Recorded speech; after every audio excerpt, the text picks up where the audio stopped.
A mystery there. Donald Trump's attack on Ted Cruz stirred up conservatives, especially talk show conservatives, titans Mark Levin and Rush Limbaugh. Let's take a listen. I think my friend Donald Trump really screwed up this weekend. Big time. Trifecta. Any of you who are holding out hope that Trump is a genuine conservative, even in the Republican field, would not go after Cruz this way. So I just raised red flag for me. Joining us on today's roundtable, former Deputy Staff Secretary to President Bill Clinton, David Goodfriend. Also with us, conservative strategist Jack Burkman. Gentlemen, thanks for being with us today. Thank you. All right, so guys, this month, the Newsmax magazine focuses on talk radio shows and how these guys and girls could have, or gals, I should say, women. Laura Ingraham there on the cover. That's the word I'm nice looking for. recover there. That was very well done. How much impact they have on conservative voters in the Republican Party. Jack, we know these folks have a big influence on voters. So when we start hearing some criticisms of Donald Trump, is this the beginning of the end? How many times we've said that before? But is this really the beginning of the end for Donald Trump? Oh, I think the opposite. Trump is so far ahead. I really think this nomination could be over by the end of February, the beginning of March. Look, everybody has some discomfort with him on the right. I mean, he was a moderate. In some ways, he's even been a liberal. But the way I look at this, he's a conservative now. And people do change, and people do change their mind. And there's nothing really wrong with changing your mind. And frankly, I have no doubt that Trump really believes in conservative values. At the same time, I can understand why Mark and Rush have some issues with him. I mean, Ted Cruz is more their natural home. In a lot of ways, he's more my natural home. But I just think Trump is so strong. Trump has just tapped into that vein. He's tapped into a very special vein. I think Donald Trump's going to be president of the United States. Wow. David, either way, when you look at the head-to-head matchups that we've seen in recent polls with Hillary Clinton, you've got to be loving this with now Ted Cruz surging as well, because he doesn't stack up very well against Hillary Clinton in a general election. That's true. Well, I think it's really inappropriate for me or anybody else to gloat or say, start doing a touchdown dance in the end zone. This thing hasn't even started yet, for God's sake. But I will say that there's an interesting thing to me, just as a student of politics when it comes to Donald Trump. It's easy to sort of say, oh, he's off the reservation, or he's super conservative and therefore I don't listen. But listen to him and listen to Bernie Sanders talk about trade, and you cannot tell the difference. Listen to him and listen to Bernie Sanders talk about how wealthy people should be taxed more. You cannot tell the difference. What I'm saying here is, I think the establishment of the Republican Party finds him troubling, and I think Rush Limbaugh now has become a part of that establishment. But I don't think that Donald Trump is somehow, David, you have to remember, the far right has been Jack, let him finish. for some time. Let him finish. Go ahead, David. Well, I'm just saying that I think that there are divisions within the Republican Party. There are in every party. And I think that it's too cartoonish and caricaturous just to say, well, Donald Trump is a far right winger, and that's why he appeals to people. I think he's appealing to something that all of us, including Democrats, have to pay attention to, and that is there's a significant part of the population, primarily among non-college educated people, who feel disaffected, who feel the system has let them down. They're on the left, they're on the right, and they need to be heard. Now, I don't think that some of the things about immigration and race that Donald Trump has said are particularly appealing, but if we just look at the socioeconomic, the economics of what he's saying, and look at what Bernie Sanders is saying, they actually come together and agree on stuff, and the establishment doesn't like it. All right, Jack, go ahead. You were going to say something. I would just say I actually agree with most of that. I think David's right on with a lot of that. But far left and far right frequently meet in the center. Look at trade deals. I mean, in Congress, in many instances with this TPP and other things, you've got far left and far right battling the center. Two things to keep in mind that aren't widely discussed in the press these days. The commentariat is kind of ignoring them. Trump is really improving Republican standards among African Americans. If Republicans could go from, say, 3% of the black vote to even 14 or 15% of the black vote, that would be a revolutionary change in American politics. The other thing is, two states to watch for. Trump brings the GOP back into play in Michigan and Pennsylvania. On the electoral map, either one of those could be a game changer. All right, we only have a short time remaining right now for this round. So, David, I'm going to start with you, and if we run out of time, Jack, we'll get you your response on the back end. But we obviously have to ask you about CNN's debate tonight. David, what will you be looking for? attacks on Ted Cruz. I think that if Donald Trump goes too far negative, if some of the other candidates like Marco Rubio go too far negative, it could have precisely the same boomerang effect that the attacks on Trump had in helping him gain a lead. I think this is going to be very interesting to see now that the top tier has been reshuffled. Will the dynamics change, and will this help or hurt Ted Cruz? I'm watching Ted Cruz tonight. I think that's going to be the big story. All right, Jack, we're going to find out what you're looking forward to tonight when we come back after the break. We're also going to discuss which presidential candidate has the odds going in his or her favor, and why that's not necessarily a clear indicator of who voters favor and trust the most.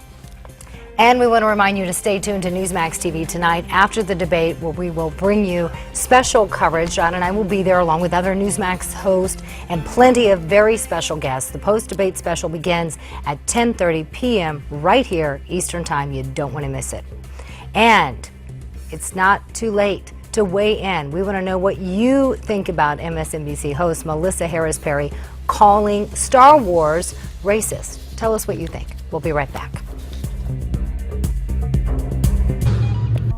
And we want to welcome back our panelists for part 2 of our roundtable. Rejoining us, former Deputy Staff to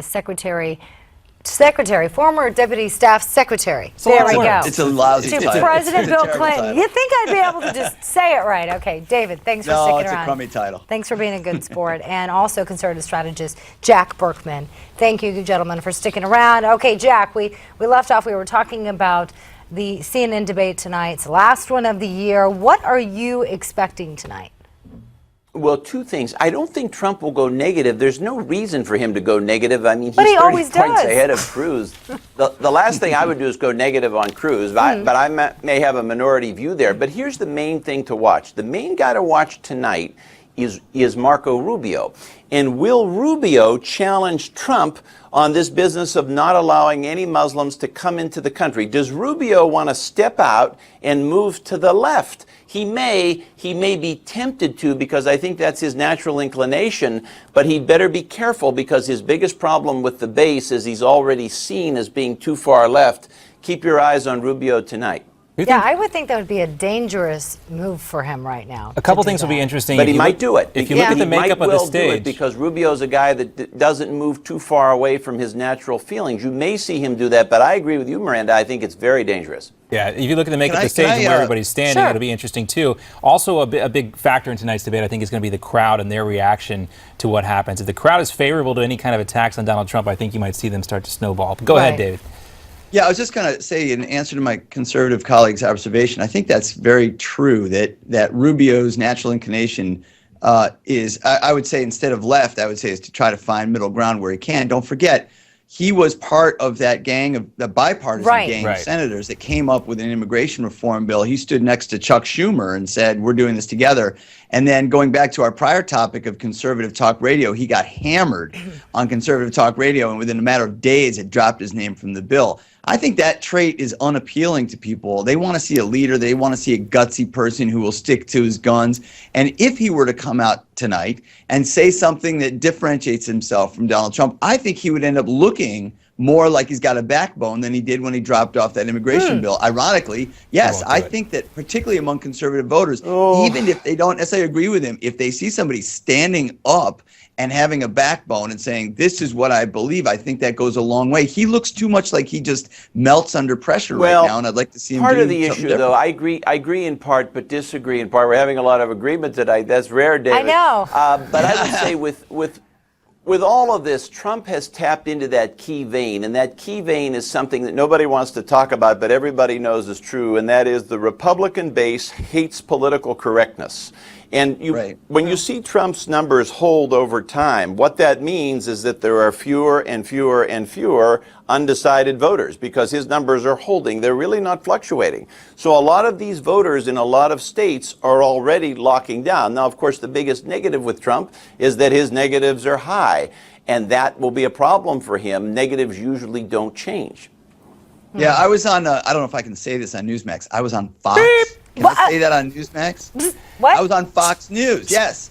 And my conservative debate partner there said, look, if Donald Trump is the nominee, Hillary Clinton wins the presidency. That seems to be kind of the mantra right now among establishment Republicans that we just can't allow it to happen because it's just a given that if Trump is the nominee, Hillary Clinton wins.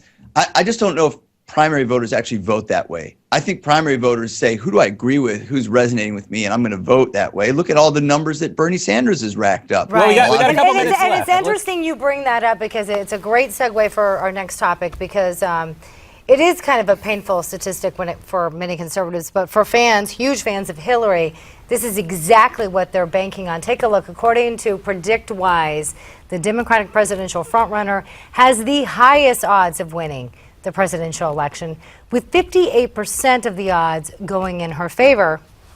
Quite a difference when you look at the GOP field. Now, you could say it's name recognition, but a lot of those, Trump's including only 8%. Yeah, I mean, Well, Trump's a only at couple 8%. A couple things to think about. One thing is, the Democrats, it's hard for the Democrats to lose a presidential election. Let's be honest. They start out with about 220 electoral votes, maybe even 230. All they need is another 40 or 50 to get over the top. Almost any Democrat, save for something extreme and crazy like a Bernie Sanders, it has a great shot at winning the presidential election. The odds will always be in their favor. Frankly, though, I like running against Hillary. I think she's weak. I think she's wounded. I think she's bloodied. I think she has a lot of problems.